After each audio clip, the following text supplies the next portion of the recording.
let's try this again. Hello there. How are you? My name is Stacey Flowers, and I'm a student of Dave Ramsey's Financial Peace University, and I'm on a journey to become 100% debt free. My current debt is nearly $200,000. I'm on baby step number 2 to repay all of my debts. I work for myself part time, and my income is typically around $5,000 a month. However, this month is going to be different. Today I'm going to be doing my June 2019 budget with me live, and I'm hoping that the internet will cooperate. As you can see, the lighting is a little bit different in here because it is dark in my apartment because it is hot outside. So there are no lights on in here. This is just natural light coming from my back door and coming from my side window. But I'm so super excited. I apologize for missing you guys this morning. I had a couple of appointments, and so I'm going to be doing the budget with me live now. It is very, very important to me that I do my budgets before the month begins because it gives me the peace that passes all understanding. It's like I already know what's going to happen with my money, where my money is going, why my money is going there. If it's the best place, it allows me to be able to do it with a lot less emotion, which is just super incredibly important because I figured out that the more emotional I am, the more mistakes I make when I am managing my money. If you are following along, one of the things that I like to remind people is that I'm a student and this is very interactive. So I want your feedback. I want to know what you think. I want to know what you notice that I don't notice. Yeah, let me know. I'm actually pulling you guys up on my iPad right now so that way I can see your comments. So you said, so you save very little money this year. Okay, I can't see that, but hold on. I'm going to be able to pull it up so that way I can see your comments. This particular live will likely be a combo of questions and budgeting because I don't want to hold up your whole afternoon. I don't want to hold up your whole afternoon by doing my regular hour an hour. So it'll probably be a combination. So welcome to the June budget with me live.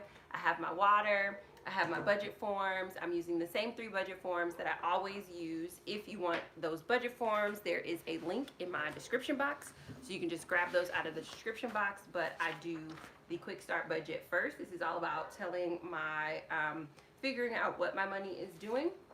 This is all about telling my money where to go, the cash flow plan, and then I also use the allocated spending, which is all about telling my money when to go, where I want it to go.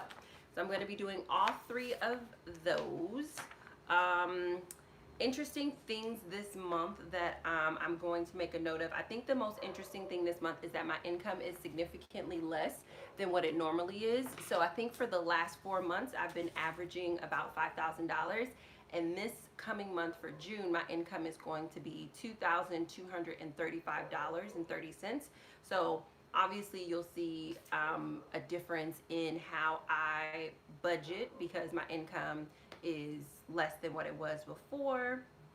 And then I don't think, oh, this is also my birthday month, so I'm super excited about that. That won't necessarily affect my income in any way or my budget in any way, just because I have like gift cards and stuff like that. But then also I'm just not planning to sort of set aside budgeting for my birthday this month.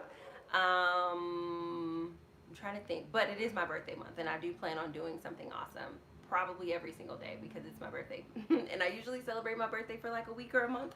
So although I won't be spending, I will be doing some celebratory things. So it's my birthday month. My income is different. And I think that that's all that I wrote down for things that are different this month. The only other thing that I want you to know before I turn you over and start working on my budget forms, my intention this month is again to honor my debt snowball. With my income decreasing, you guys will see how that impacts my overall debt snowball because obviously the minimum that I set before is not necessarily a minimum that I'm going to be able to reach this month, but we'll kind of talk about that as we come to it. But that is my intention, is to honor my debt snowball. So what I'm going to do before I turn you guys over is I'm just going to take a look at some of your questions and comments just so we can kind of get the conversation going here. Let's see. Savannah Brown, so excited to watch. I'm so excited to have you here. Hello, Ms. Happy Feet. Someone who doesn't have a screen name says, so you save very little money this year and now you think you should show people what to do. Someone needs to calm down. Someone hasn't been watching my journey from the beginning. I encourage you to follow my journey. Let's see.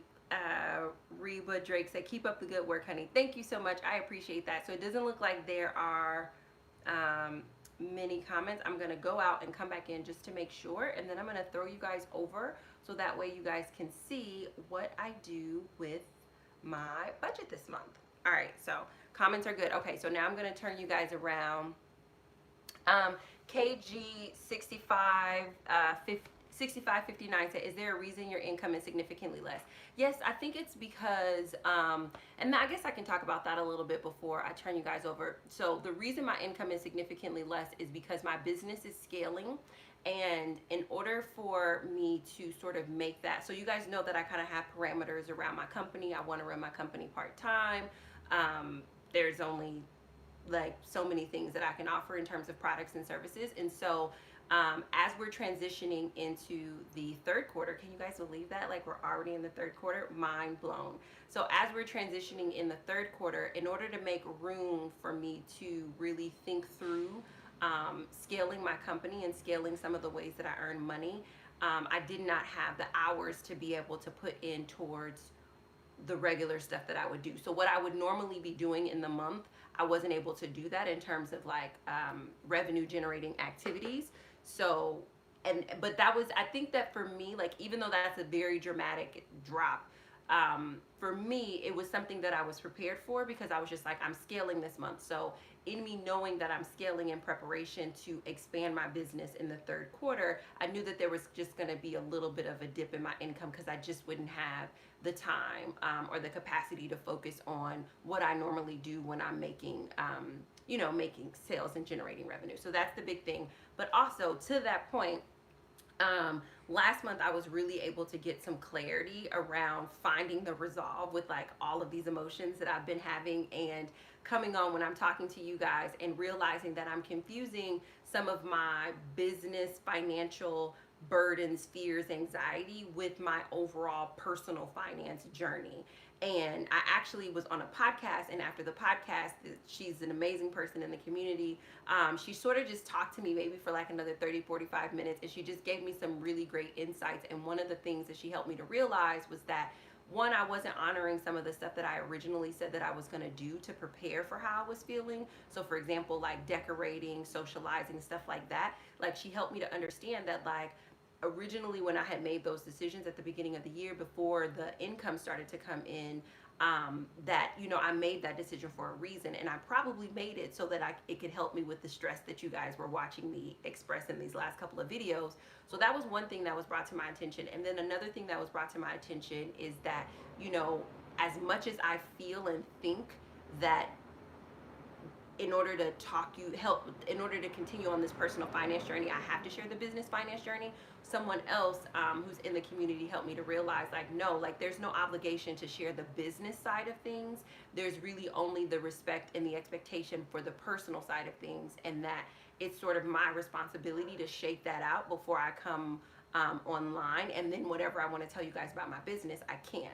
So that being said, cleared up a lot of emotion that I was having about that, and even made it easier for me to come on and be like, oh, my income is less. Because from a personal finance perspective, that's a great hit for me personally, but it's not actually a hit for me professionally, which seems a little confusing to maybe the viewer, but internally for me, it actually feels good. And like, understanding that I get to like move out with that sort of a perspective moving forward makes it a lot easier. But so hopefully that answers your question and gave you a little bit more than what you asked for. But it's just, I knew I was scaling, so I knew this month just wasn't going to be, because it's literally me running my company and me doing the customer service, me doing all of those things. And if I'm going to grow my company, like, the hours spent growing it can't also be spent doing some of this other stuff.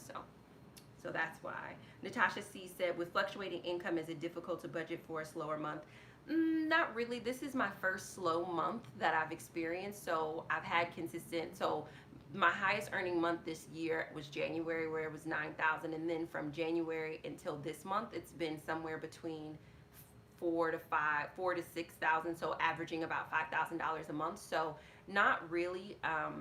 I think because I know what my survival budget is, and that's something I talk about in the Money Mindset Manual, it doesn't, I don't ever really get too scared. If I don't earn at least my survival budget, then it would be a little bit like off-putting. But this is the, I mean, this is, there's been two fluctuations. One where it was incredibly high, and now this one where it's significantly lower. But because I'm still making above and beyond my survival budget, I don't have any sort of angst about it. And also because there's a plan for the money to increase. So I was maybe emotionally prepared for this month to be less.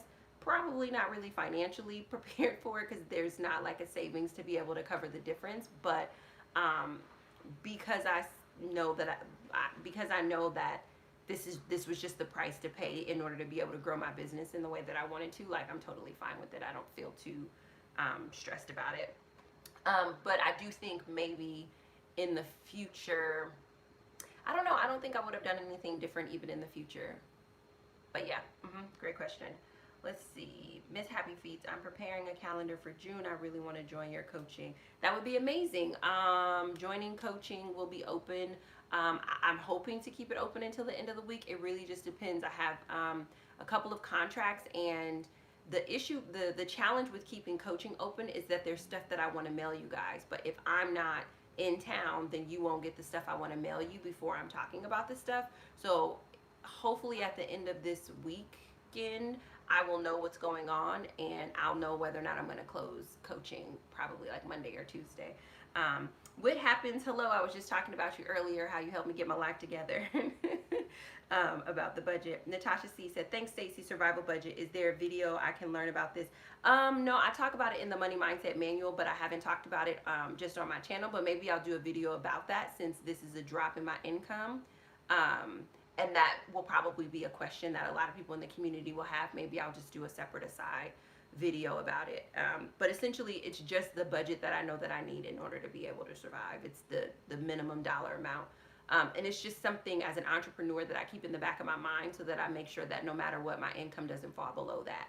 And for me, it's not just like my revenue doesn't fall below that. It's like the salary that my company pays me doesn't fall below that, because my company pays me a percentage of the revenue that I take home. So yeah, so all right, so now I'm going to throw you guys over my shoulder.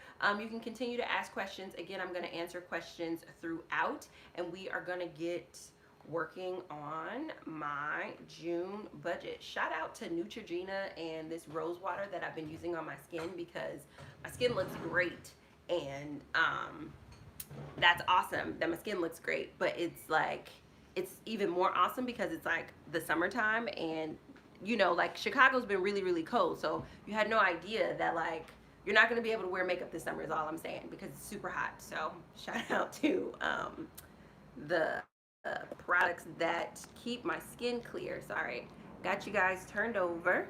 I'm going to clean this area up a little bit. Make sure you guys can see everything. Let me move some of the distracting things out of the way. So, ooh. Oh, I don't want that to be in there. Hold on, let's go here. There we go. And I think it's light enough. It's light enough for you guys to be able to see my writing. I do apologize. When I get my freestanding air conditioner, maybe it will be cool enough in here for me to have the lights on while I'm doing this. But in the interim, listen, people, it is very hot in this gorgeous apartment of mine. Very, very hot. Okay, so I am starting with my quick start budget, and you guys know this is the budget form that's is all about what is going on with my money. It mirrors what would ultimately be in the survival budget.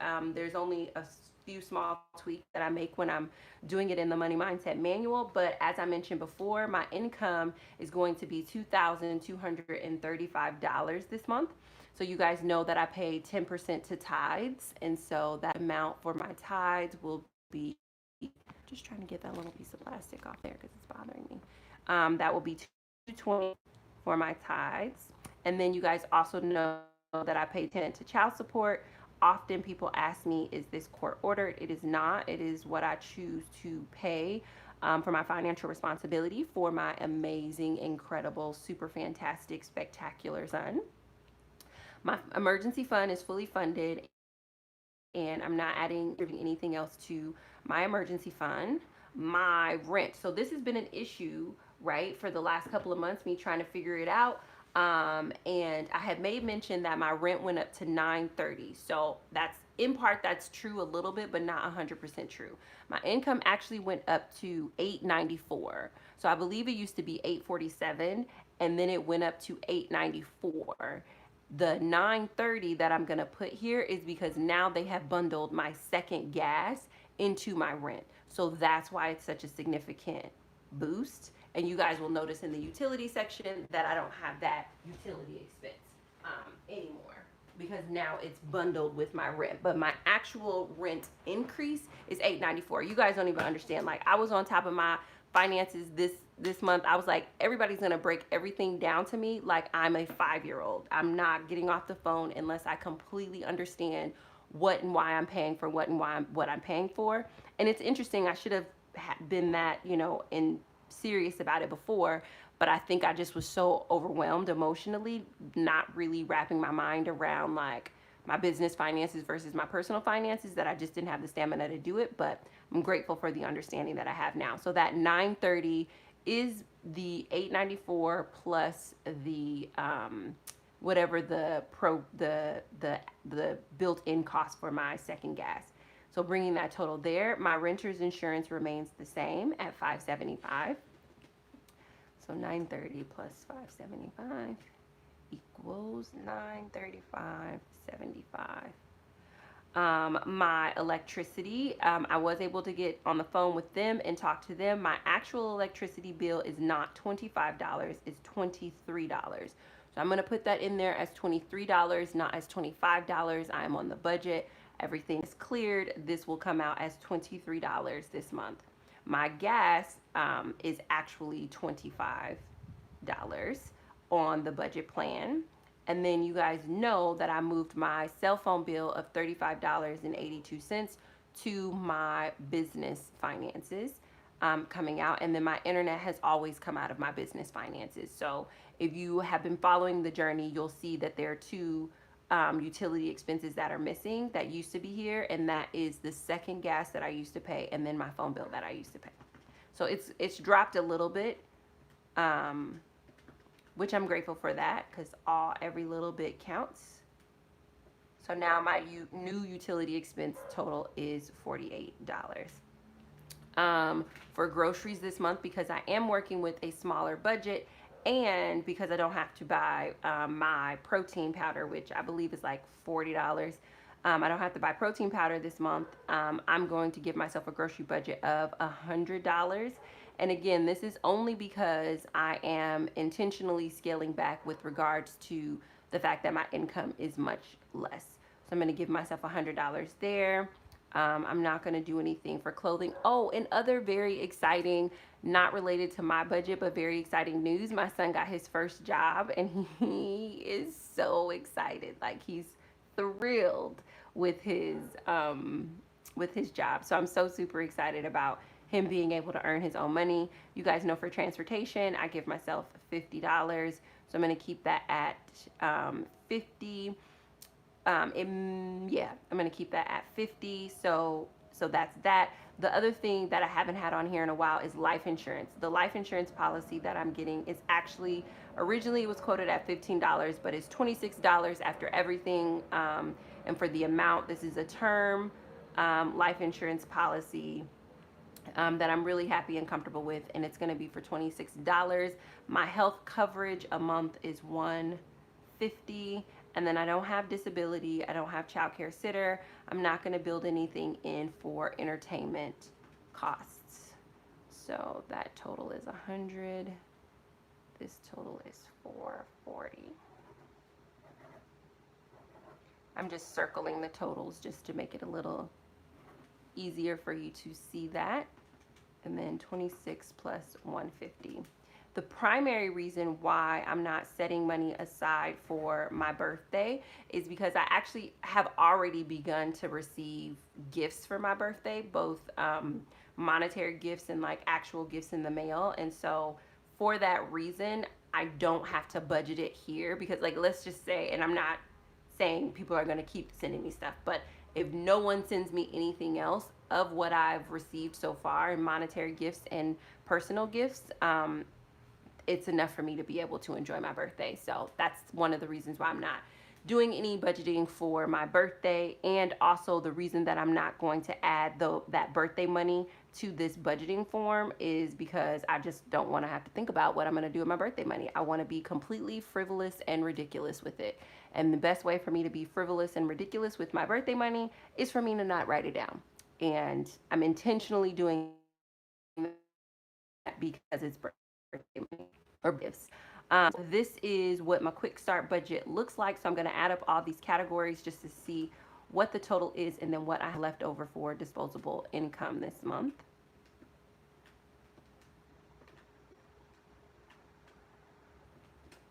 Okay, so I have 1749.75. I'm going to add it up one more time just to make sure.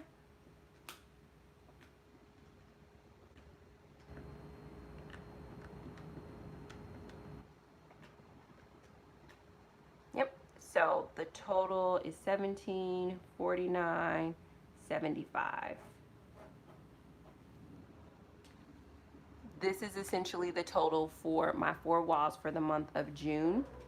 Given that my income is going to be $2,235 minus 1749.75 means that I have $485.25 in disposable income left. And you guys have been following me for a while, and so you can already understand just from this math, this is all that I have left to spend on my wants and my debts. So there's clearly something that's not going to get paid this month, and those decisions will be the things that I look at moving as we move into the cash flow plan.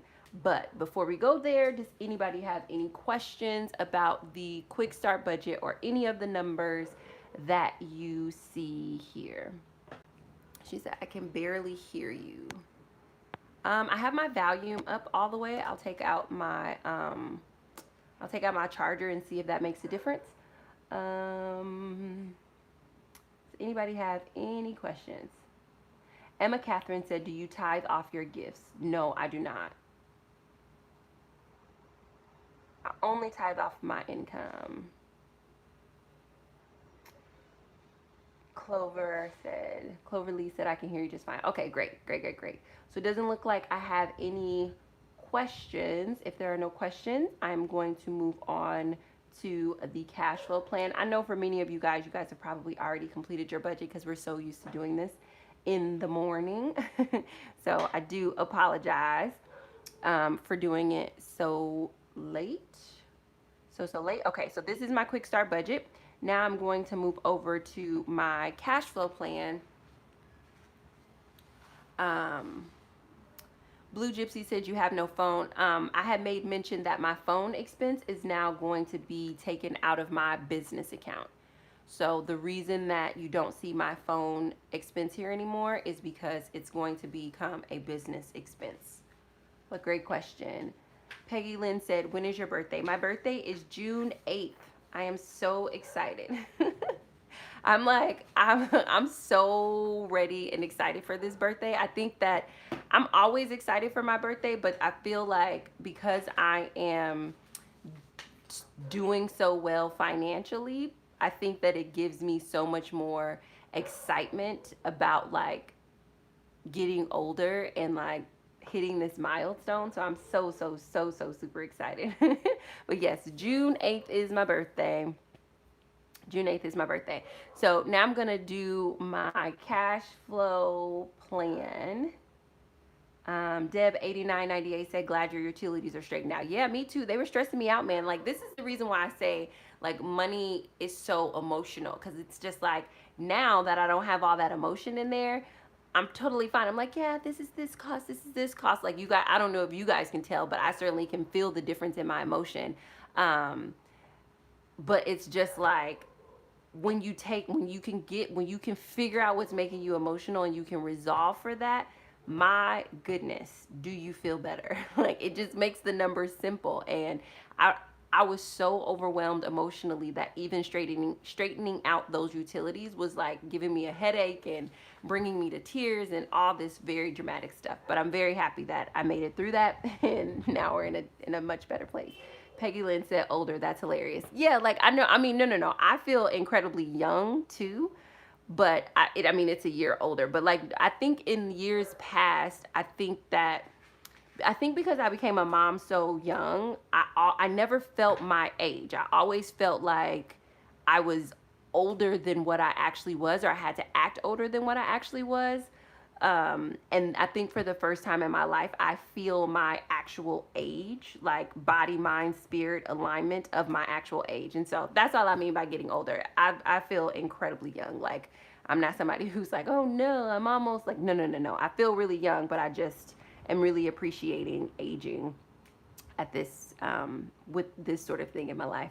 Okay, so I'm going to put my take-home pay up here, which is $2,235. And then I'm going to fill in what we wrote on the other form. And a lot of people don't like to do this form because it feels like you're just copying and pasting what was on the other form. And so what's the difference? The difference is this gives you more of a high level overview of what I would call your survival budget, what Dave Ramsey would call your four walls. It just gives you a high level overview of what you really need your money to do.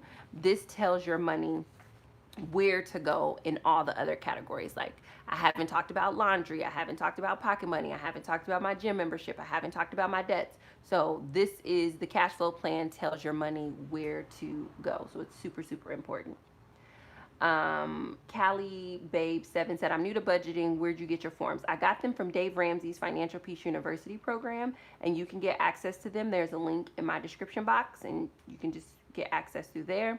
I don't need to add anything to my emergency fund. My rent is going to be $930. My electricity is going to be $23. My gas is going to be $25. Groceries is going to be $100. It's going to be $100. I don't have anything for clothing, and then I don't have anything for laundry. Transportation is going to be $50. A lot of people ask me about my transportation. This $50, generally speaking, makes up like Uber expense and or me like riding the train or the bus. 50. And then I don't have any of these medical costs here. And then the second page, we break things down just a little bit more. My life insurance is going to be $26. There's also something about having insurance, especially life insurance, that just makes me feel very secure. There's like, it seems morbid, but like, to know that like in the event that something should happen while I'm on this journey for whatever reason, that my son will be taken care of. I think that causes me to have way more security and peace and relaxation than I even knew. Like, and I didn't know that I was going to feel that way after securing life insurance for the second time. The first time, I don't know if I felt it as much, and maybe it's just because I wasn't as aware and healthy as I am now, but this time I really, really feel it, and it feels very good to know that my son will be well taken care of in the event that I should pass away. My health coverage is $150, and my renter's insurance is $575. So let's get that added up.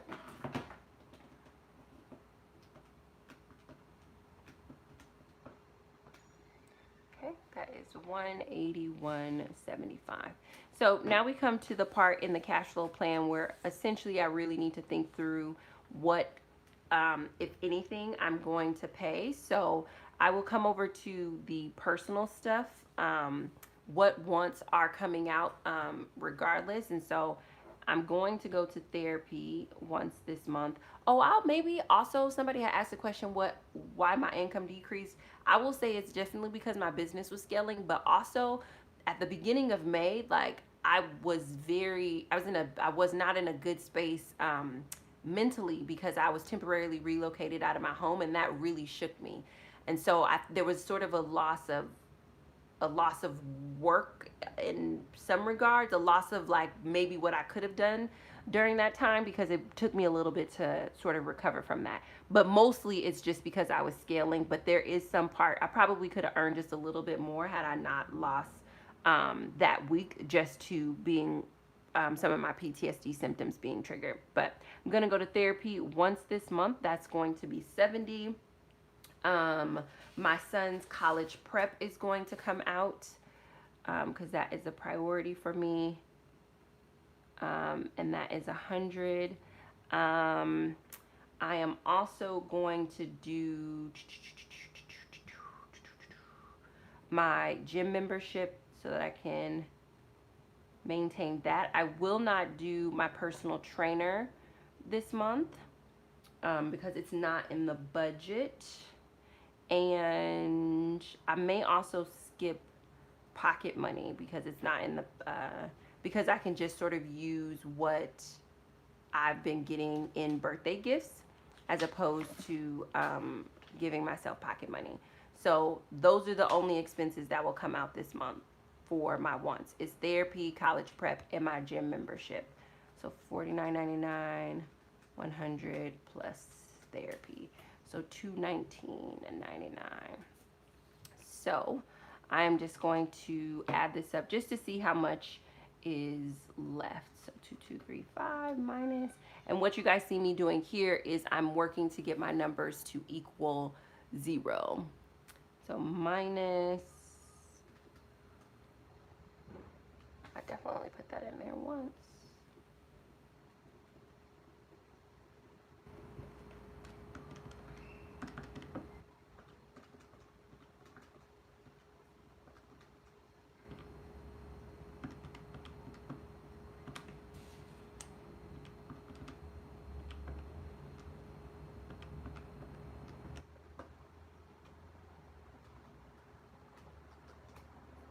So it should be about 265.26 to put towards debt, but I'm just gonna double check that.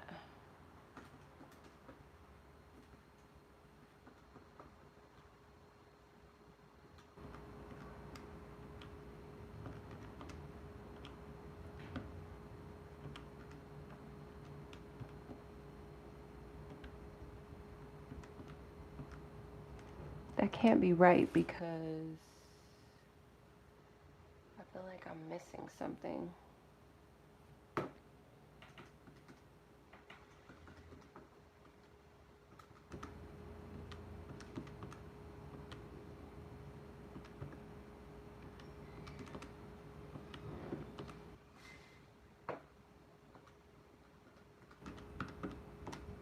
Okay, yeah, that's right. Okay, and then, all right, so I have 265.26 left. And so if you've been following me for a while, you know in my debt snowball, my priority debt is the IRS. And as of May 15th, I decided that my minimum payment on that is going to be $200. So because it is the priority debt in the debt snowball, I'm going to put $200 towards that. Then my next smallest debt is a medical bill. And the minimum on that is $45, so I'm going to pay that. And then my next debt in priority order is BCD, and I'm going to put the remaining $20.26 towards that. So what's not getting paid is student loan number 1 and student loan number 2. I don't know what the consequence of not paying my student loan will be. I have absolutely no idea what the consequence of not paying my student loan will be. But there's also an element of I don't have the income to pay my student loan. So whatever the consequence that will be is a consequence that I'm going to have to accept. And I did think about, possibly calling in and changing the fee structure in the event that something like this happens. But for me, this is an exception to the rule. Like this isn't the standard. This isn't what I'm going to expect for my income. So rather than shuffle everything up because I have one bad month, I rather have one bad month and then get back to my regular schedule program where everything is on par. So I'm very aware that I probably could call in. I mean, I'm definitely going to call them and see if they can just give me, you know how like if you let them know that it's going to be late, sometimes they'll give you an extra 15 days grace or something like that. I'll definitely call in just to see if I can negotiate that, but I'm pretty sure there's going to be some sort of late fee penalty or something like that that will go in there. Somebody said a forbearance. No, I wouldn't do a forbearance because this is a temporary thing.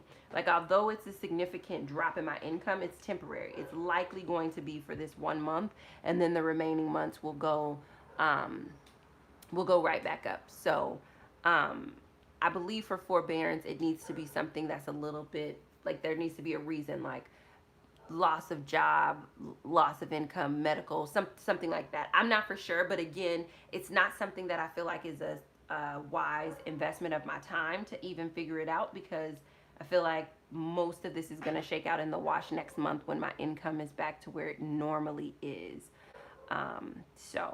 But again, I don't know what that penalty is. So I'm going to do the math here really quick to make sure that this is a zero-based budget, and then we will go to the next form.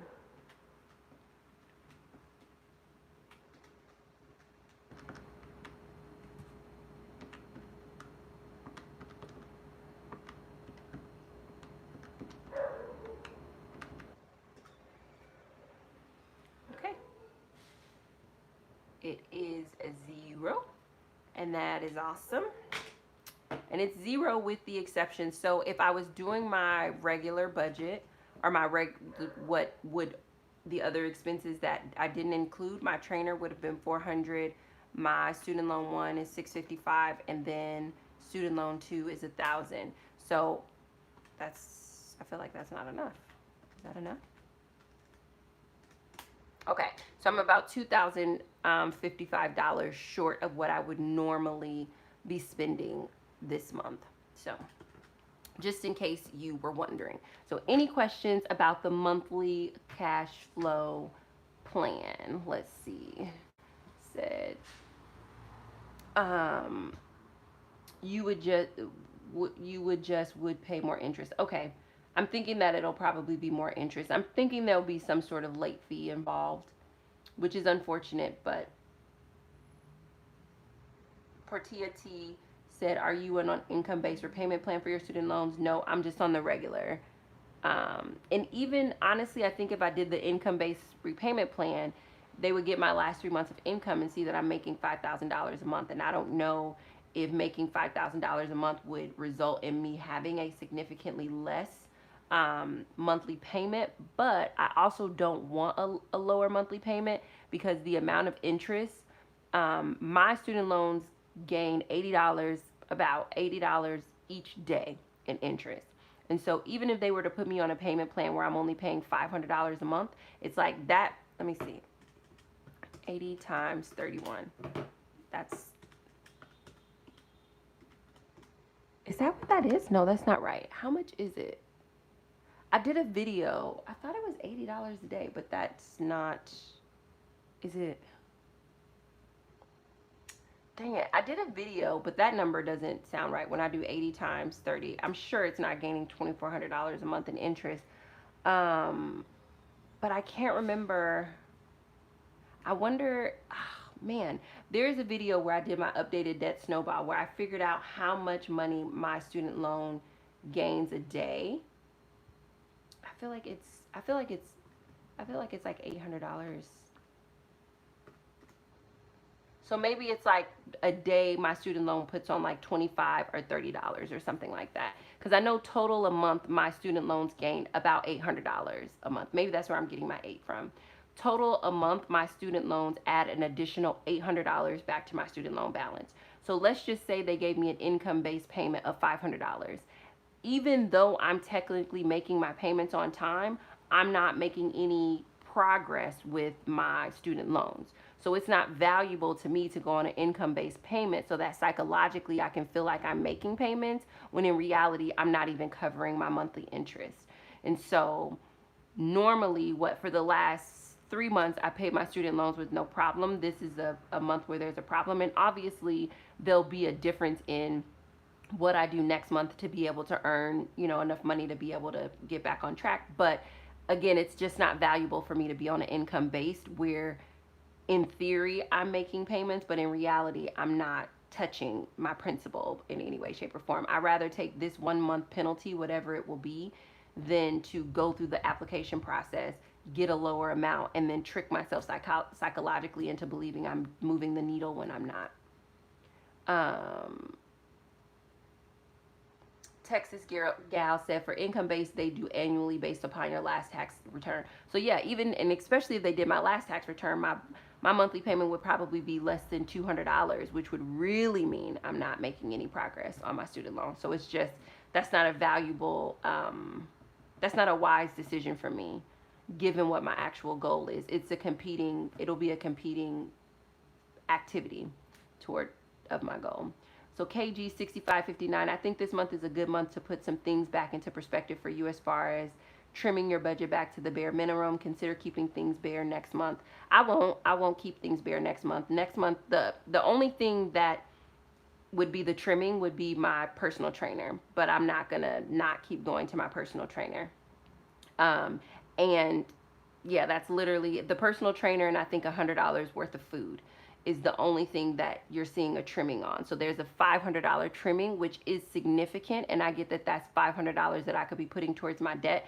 But I think that I had made this point before that like a lot of the fruit of this really great income that I have is the result of me making those types of decisions. Because I am physically healthier, it makes it for me to be more emotionally, mentally healthier, and I'm able to expand into this space where I can carry the weight of earning so much money on a part-time basis. So I'm not going to trim permanently the $500 that I'm trimming this month. I'm not going to permanently trim that out of my budget. The other $1,600 that is trimmed is debt payment. So I'm also definitely not going to trim that either, because not paying that debt only extends it, and I just really want to get rid of it. Ouija said, I can see why you're doing that. Interest is a tricky thing, and there are some cases where you will end up paying more in interest in the actual thing. Oh yeah, my interest is crazy, ridiculous at this point. I really need to do something radical here in the next couple of months just to get in front of it, which that's the plan. So KG6559 said, less bills, more money to debt. And that's truly honoring your debt snowball. I think truly honoring my debt snowball is paying it in the order in which it's designed.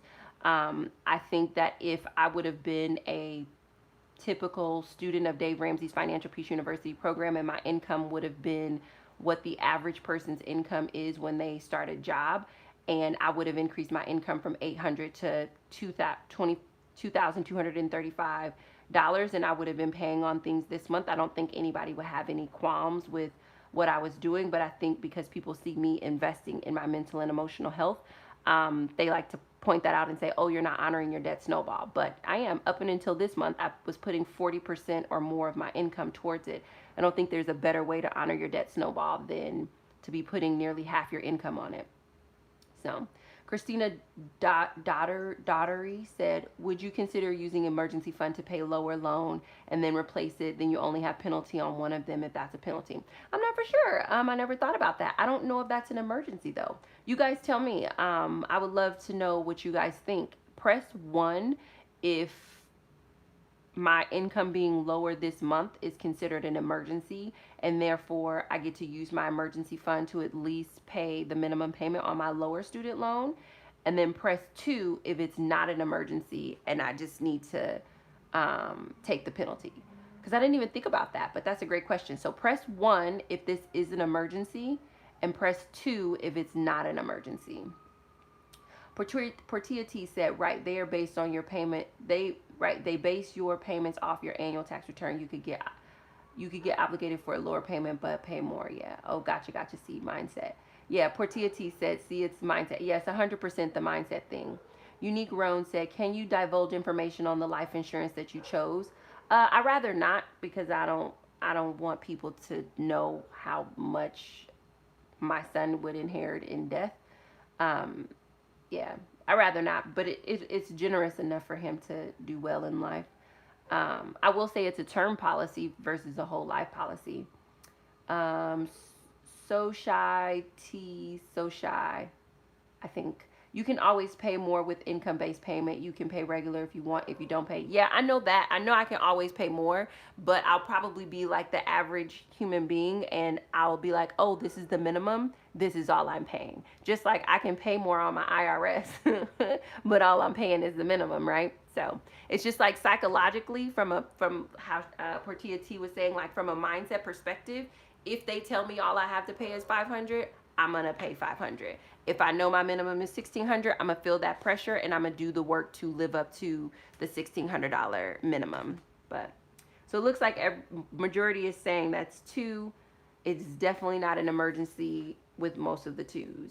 Yeah, I think that it's unfortunate, but I didn't necessarily see it as an emergency either. Mind Your Business 82 said because next month you'll have to put that money back into your ER fund, which distracts from next month's snowball payment. Yeah, agreed. Yep. All right. So now I'm going to go to my allocated spending. So this is all about where my money is going this month. And now I'm going to show you guys when my money is going to go there.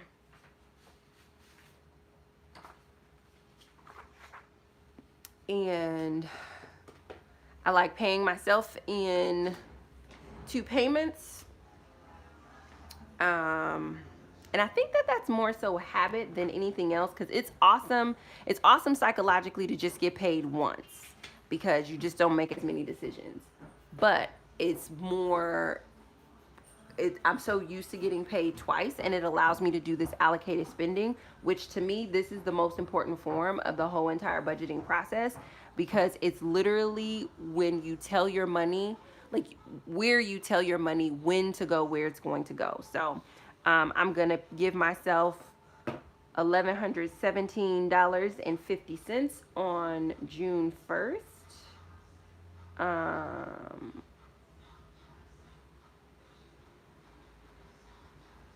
And then on June 15th, I'm gonna give myself $1,117.50. So on June 1st, I'm gonna pay my times. This soundtrack is brought to you by my neighbors in the parking lot. I'm gonna pay my child support. Can you guys hear that music? Is it as loud as it sounds over here? Christina Daughtery said, I like the way you think things out. It helps me when I'm doing my own budget. Of course, like that's one of the main reasons why I do this, is because I've learned very well through talking out loud, and so I need to say it out loud, but also I get instant global feedback on my decisions. So if my decisions are wrong or foolish, like I get to have that dialogue and that conversation. And it's just been a huge, amazing blessing and privilege. Okay, you guys are saying yes, you can hear the music.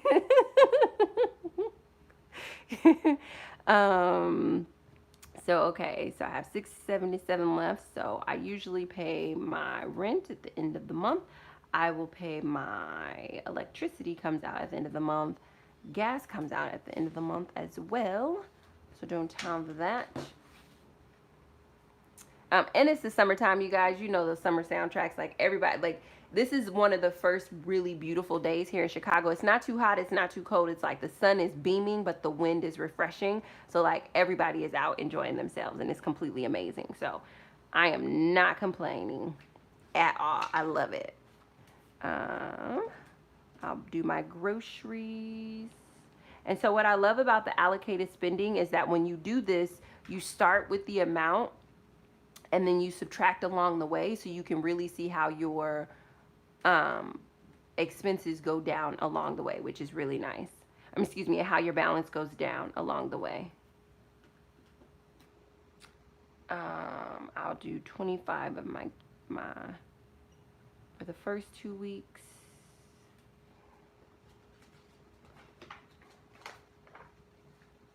And then my life insurance, when is that gonna come out? What's today? Today is what, the 27th? I wonder, I don't know when my life insurance payment comes out. I don't know when my life insurance payment comes out. but I'm assuming they're going to charge me around the same time that they charged me now. So that would be at the end of the month. So I'll just leave that blank. Minus 5.75 goes 546.75. And then therapy is 70.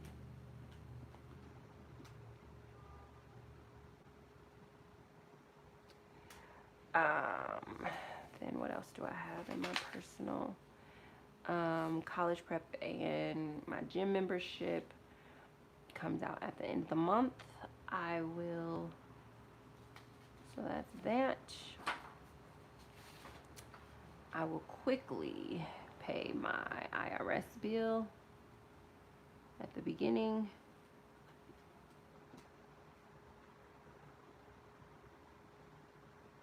I will pay my med bill at the beginning.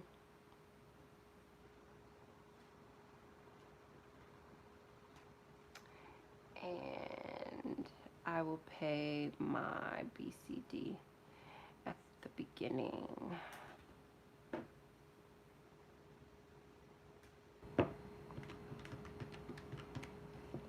All right, so after I have thought through all of the expenses that I will pay at the beginning of the month, I do have $211.49 left over.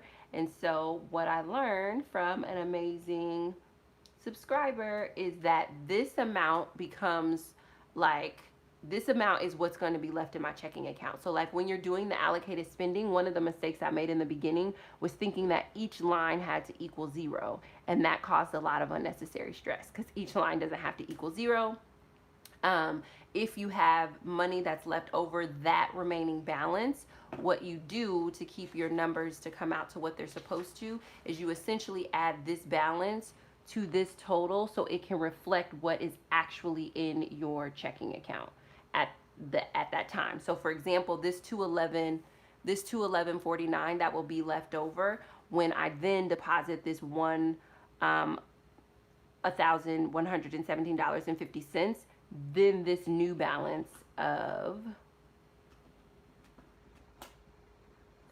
$1328.99 will be the amount that the rest of my expenses get to withdraw from. So it seems a little bit confusing, but after you do it a couple of times, it makes total sense because you're actually withdrawing from what's in your checking account. So this new starting number is $1328.99. So then my tithes, my child support are paid. So then I will pay my rent of $930. That leaves me $398.99.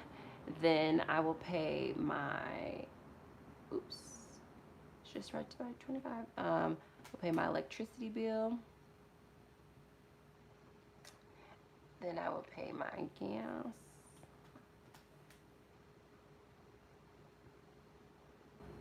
Okay. Then I will, my groceries are all paid. I will pay the remainder of my transportation.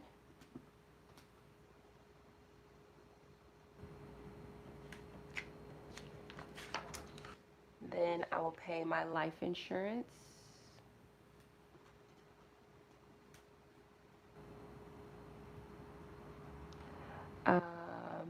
Then I will pay my health coverage.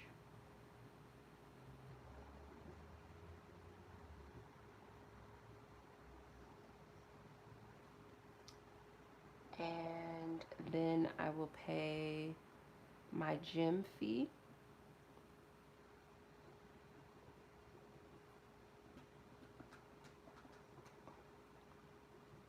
Oops, that's the wrong line. Sorry, guys.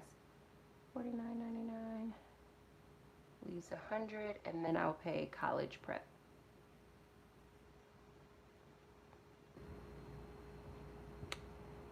Which leaves $0. And so then that comes out to $0, and that is accurate allocated spending. So I'm just gonna kind of go over each line to show you guys what I did here. So on June 1st, I'll pay myself $1,117.50. I will pay from that. I will take out $220 for tithes, which leaves me a remaining balance of $897.50. I will also pay my child support of $220, which leaves me a remaining balance of $677.50. Then I will take out my groceries of $100, which will leave me $577.50. I will do half my transportation budget of $25, which will leave me $552.50. Then I will pay my renter's insurance of $575, which will leave me $546.75. From that pay period, I will also pay for my therapy, which will leave me at $70, which will leave me $476.75. Then from that, I will put $200 towards the IRS, which will leave me $276.75. I'll put $45 towards my medical bill, which will leave me $231.75.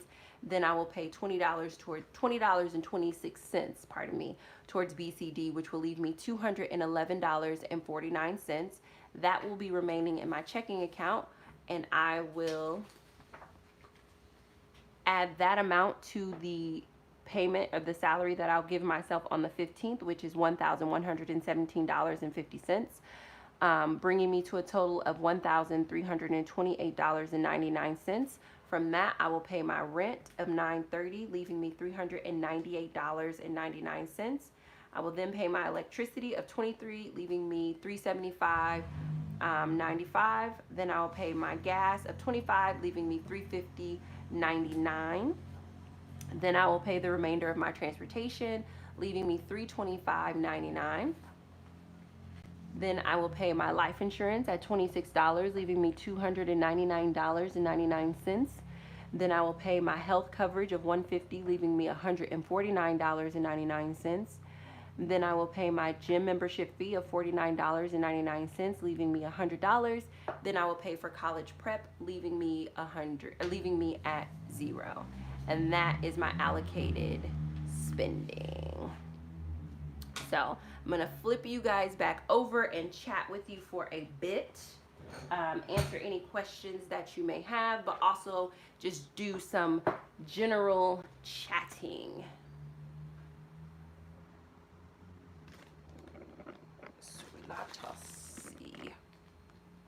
Right. So I wanted to talk about the lack of emotionalness that I have this month. You would think with my income going down, I'd be stressed, I'd be overwhelmed, I'd be all the things, but I am not. And one of the reasons I am not is because, again, that conversation, her name is, well, on here, her handle is Wit Happens, but I'm gonna link her podcast and all the other stuff. But we had a conversation and she really helped me to realize that, like, there were some aspects of this journey where I was settling where I shouldn't have been settling, because in me settling, I wasn't making the right choice for me. And I had made mention a little bit at the beginning of this, but I wanted to bring it up because the lack of emotion that you guys are witnessing now is because this is familiar to me, right? Like, semi-struggling is familiar for me, and because it's familiar, it doesn't bring up great emotion. Like, I should be stressed out right now. I should be like, oh my God, I'm not paying my student, I don't have enough for my student loans, I don't know, but I am calm as a cucumber right now, and it is because there is an element of this being familiar, and because it's familiar, there's some comfort to it. And I want to get to the point where this is uncomfortable for me. This actually produces the anxiety that earning $5,000 or more a month produces. But I realized through that conversation with her that it doesn't do that, because producing $5,000 a month working part-time is so new that the newness of it, the lack of familiarity of it, makes me incredibly uncomfortable. So that's one thing. The other thing that she helped me to realize too is that with more money comes more choices, and that some of the emotional response that I was having wasn't just because I was upset or whatever for whatever reason. It was also because suddenly I now have the burden of choice, and it seems like, you know, oh, it would be wonderful to have more choices, but it's not, because when you have more choices, you have more responsibility, and there feels like there's more of a necessity to explain, right? So for example, when I just ran through this and I'm like, oh yeah, this won't get paid, this won't get paid. I don't have to explain myself. Not that you guys ever ask me to, but there isn't even an air of anybody needing, wanting, expecting an expectation, nor do I feel compelled to give one because there wasn't a choice. And when everyone can clearly see that there's not a choice, then the idea or the weight of responsibility just evaporates into thin air.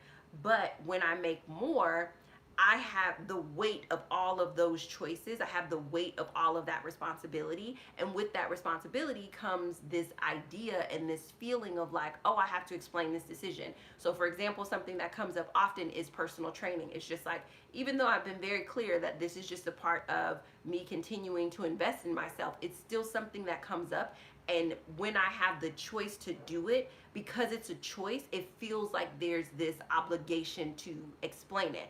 And out of that obligation, there's the feeling of responsibility. In the feeling of responsibility, that makes me then incredibly emotional.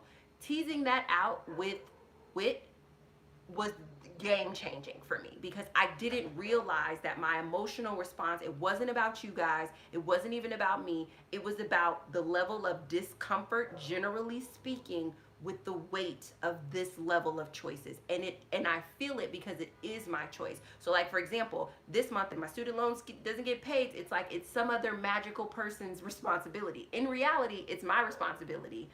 But in the way that it sort of shows up, because the money just isn't there, it's like, oh, well, I didn't have a choice. But when I do have a choice and I don't make that, I feel the consequence of that. I feel the outcome of that. I feel the pressure of, you better make sure this is right. You better make sure you made the right thing. Like, did you put enough here? And it's the same thing with why when I did my budget redo May 15th, there was so much relief because I finally was resolved with like, no, these are the minimums on this stuff. Like, because I resolved those minimums, it eliminated the choice. So I wasn't battling this decision fatigue every time it came to my debt snowball, which is what's been happening for the last couple of months. And so I wanted to bring that to you guys' attention because there is work that I need to do on that, like, and in me doing work on that, like, that's the part that I want to bring you guys into, because I do think that I'm not the only person who deals with that. And if you were anything like me and you're confused because you're like, oh, I should feel better because all the money is here, why don't I feel better? There's money. It's like, it's not that the money doesn't feel good. It doesn't feel good to have to bear the weight of your choices. That doesn't feel good. That is one of the reasons why when it comes to like people breaking away from a poverty mindset, or why is it, I'm gonna say this, but hear my heart when I say this, why is it easier to be broke? Why is it easier to not have money? Or why people even say more money, more problems? What they should say is more money, more choices, more responsibility. And as Spider-Man would say, with great responsibility comes, or excuse me, with great power comes great responsibility, right? Like, and it's just like, you want the power, but you don't want the responsibility, because responsibility can get a little bit heavy, right? Like, what if I'm wrong? What if having a personal trainer doesn't have an impact, right? And there's $5,400 that I just threw out the window that could have gone to my student loans. It's like, I feel that every single month, and I'm like just trying to be in the gym, just trying to stay healthy enough to stay on this journey. And it's just like, if the money wasn't there, then I would be thinking of some other way. And it's just like, most people would be like, well, just pretend like the money isn't there. But that doesn't relieve the responsibility, because the awareness that the money is there forces choice upon you. Like, it's like, you need to decide, are you going to personal train, or are you going to drop this on this debt? And then you need to stand in that choice, and no matter what. And it's just like, it actually becomes more and more challenging as your income increases. Same thing with my grocery budget. Like, I used to have so much fun grocery shopping when my budget was $50 a month, and it was because my choices were limited. And because my choices were limited, I didn't have as much overwhelm. With $200, I'm like, there's so many ways that I can mess this up. And it's just like, before, there weren't as many ways to mess it up. And so it's like the risk is greater. And in there being greater risk, there's so much more emotion, because that's what I'm responding to, is the overwhelming feeling that I'm making the wrong choice. And it's just like, yeah, and people are like, oh, well, just don't make the choice. It's just like, but that's the responsibility that comes with earning more. So I just wanted to bring that to you guys' attention. I don't know if you experienced that, but for those of you guys whose income is growing, you're like, why don't I feel amazing? It's not the money. The money does feel amazing. You feel great about the money. It's the choices that come now with the money, and learning how to navigate that emotionally is something that I'm learning and, you know, figuring out how to do at this level, because my income is only going up. Like there's no, like like you guys, I'm pretty sure you guys can see the level of comfort that I have with this $2,235. I should not be this comfortable, but I am in my comfort zone. And I'm like, yep, challenge accepted. Go on ahead and increase your income. Like, you know, like this shouldn't be comfortable. Like this should be something that makes me go, oh no, you're not gonna be able to pay your student loan. But I'm more like, par for the course. This is, you know, and I'm doing the work to get out of this space, because I don't want to live here. I actually genuinely don't want to live here, and I have to learn how to love the choices, first of all, that I'm making, but also the choices that I will eventually get to make. So we can have a conversation about that for a little bit if you like, but I would also love to answer any questions that you guys may have about the budget forms or anything else. I'm not going to pop off and pop back on and do a separate Q&A how I normally do, so please let me know now if you guys have any questions. So let's see. I'm going to see. So my screen is frozen, but I do see you guys' thing. So I'm hoping it's just frozen on my. Is it frozen in real life? It is frozen in real life. So sad. Okay, so I am gonna pop off and pop back on because the internet doesn't want to let me be great.